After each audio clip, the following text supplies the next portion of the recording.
ఈ రోజు సాధారణ రోజు కాదు. ఇది మహాశివరాత్రి. రాత్రి గాఢంగా మారుతోంది.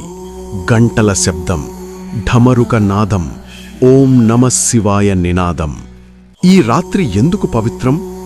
ఎందుకు కోట్లాది మంది ఉపవాసముంటారు? ఎందుకు రాత్రంతా జాగారం చేసి శివుణ్ణి ఆరాధిస్తారు? ఈ ప్రశ్నలకు సమాధానం తెలుసుకోవాలంటే మనం శివుడి మహిమను మొదటి నుంచి చివరి వరకు తెలుసుకోవాలి. లింగోద్భవం, అహంకారానికి ముగింపు. సృష్టికర్త బ్రహ్మ మరియు లోకాలను కాపాడే విష్ణుమూర్తి మధ్య ఒక వాదం వచ్చింది. లోకంలో ఎవరు గొప్పవారు? వాదం తీవ్రంగా పెరిగింది. అప్పుడొక్కసారిగా వారి మధ్యలో ఒక అగ్నిస్తంభం ప్రత్యక్షమైంది. ఆది కనిపించదు, అంతం కనిపించదు. అది స్వయంగా శివుడు. శివుడు అన్నాడు, ఈ అగ్నిస్తంభానికి మొదలు లేదా చివర కనుక్కోగలిగితే వారే గొప్పవారు. విష్ణుమూర్తి వరాహ రూపంలో భూమి లోతుల్లోకి వెళ్ళాడు. బ్రహ్మ హంస రూపంలో ఆకాశానికి ఎగిరాడు. 1000 సంవత్సరాలు వెతికినా ఆది అంతం కనిపించలేదు. విష్ణుమూర్తి తిరిగి వచ్చి నమస్కరించి అన్నాడు, నాకు దొరకలేదు, మీరు అనంతుడు. కాని బ్రహ్మ మధ్యలో ఒక కేతకి పువ్వును చూసి దానిని సాక్షిగా పెట్టుకుని అబద్ధం చెప్పాడు. నేను చివర చూశాను. అప్పుడు శివుడు అగ్నిస్తంభం నుండి ప్రత్యక్షమయ్యాడు.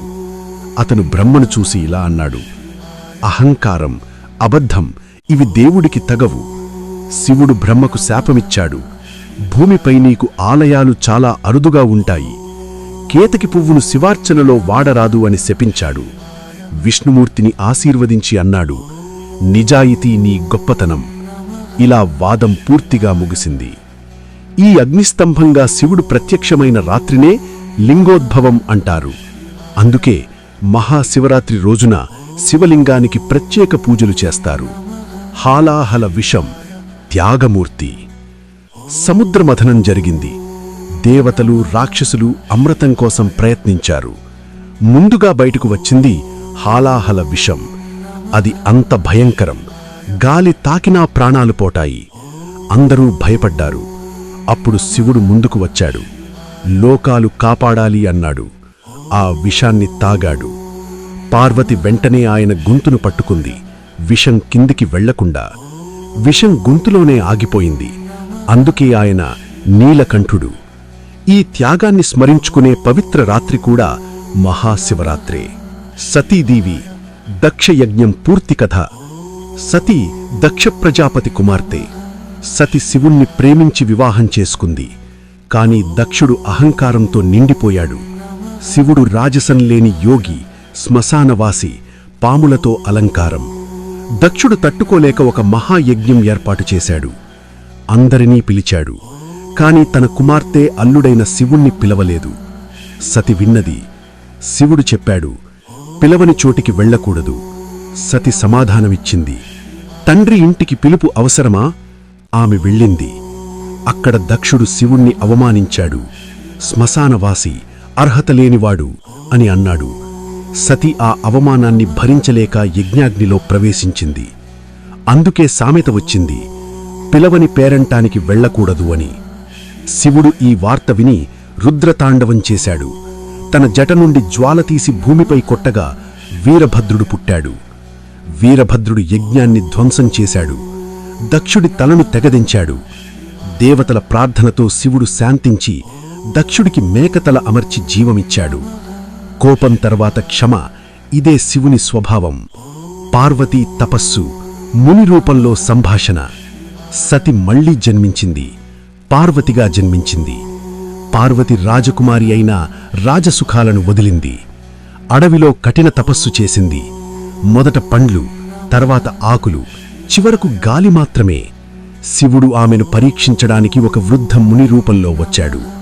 ముని అన్నాడు, అమ్మా, నీవు రాజకుమారి, శివుడు శ్మశానవాసి, పాములతో ఉంటాడు.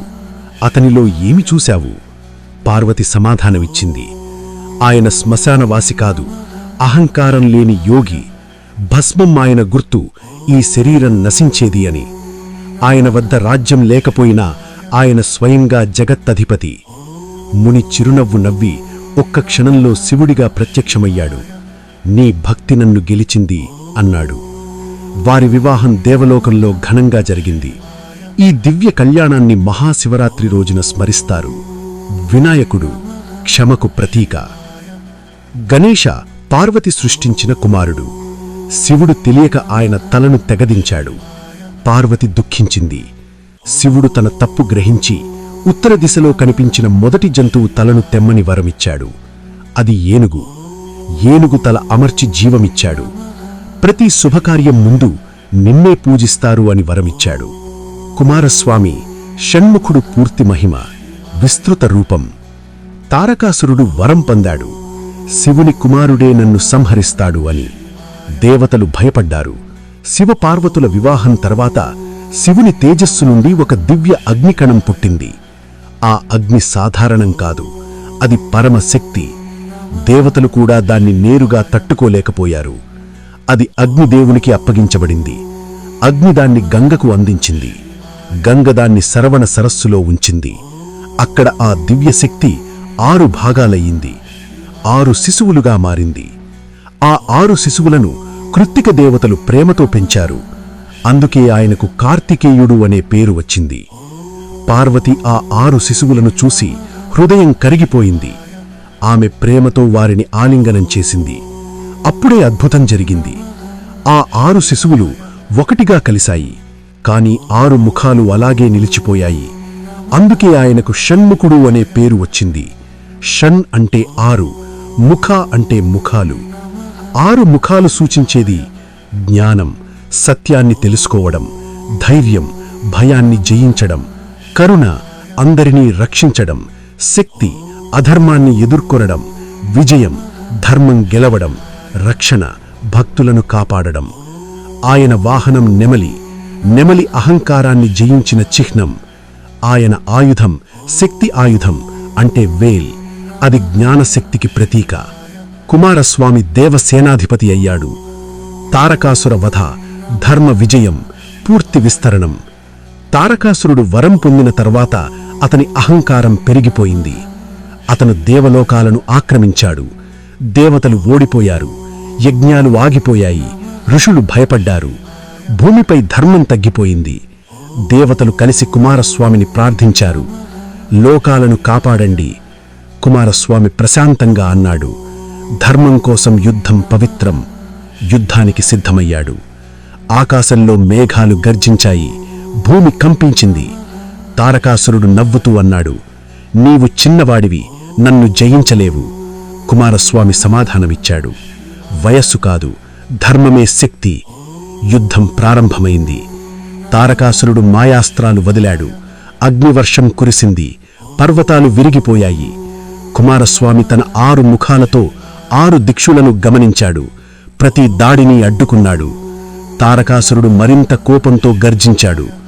అప్పుడు సరైన సమయం చూసి కుమారస్వామి తన శక్తి ఆయుధాన్ని సంధించాడు. ఆ ఆయుధం అద్భుతమైన జ్ఞానశక్తితో తారకాసురుడి హృదయాన్ని తాకింది. ఒక ఘోర గర్జన వినిపించింది. తారకాసురుడు నేలపై పడిపోయాడు. అతని అహంకారం ముగిసింది. ఆకాశంలో దేవతలు పుష్పవర్షం కురిపించారు. లోకాల్లో శాంతి తిరిగి వచ్చింది. ధర్మం గెలిచింది. మహాశివరాత్రి ఈ అన్నింటి సమ్మేళనం. ఈ రాత్రి లింగోద్భవం జరిగింది. త్యాగాన్ని గుర్తు చేస్తుంది. సతి ప్రేమను స్మరిస్తుంది. పార్వతి భక్తిని స్మరిస్తుంది. కుమారస్వామి ధర్మ విజయాన్ని గుర్తు చేస్తుంది. అందుకే ఇది మహాశివరాత్రి. చివరి సందేశం. మహాశివరాత్రి మనకు చెబుతోంది, అహంకారం వదిలేయండి, ప్రేమను కాపాడండి, నిజాయితీగా ఉండండి, ధర్మం కోసం నిలబడండి. శివుడు దూరంలో లేడు, మన హృదయంలోనే ఉన్నాడు. హర హర మహాదేవ. ఈ కథ మీకు నచ్చితే వీడియోకు లైక్ చేయండి, మీ స్నేహితులతో షేర్ చేయండి. మా ఛానల్ను సబ్స్క్రైబ్ చేసి పక్కనే ఉన్న బెల్ ఐకాన్ నొక్కండి. మీ అభిప్రాయాన్ని కామెంట్లో తప్పకుండా చెప్పండి.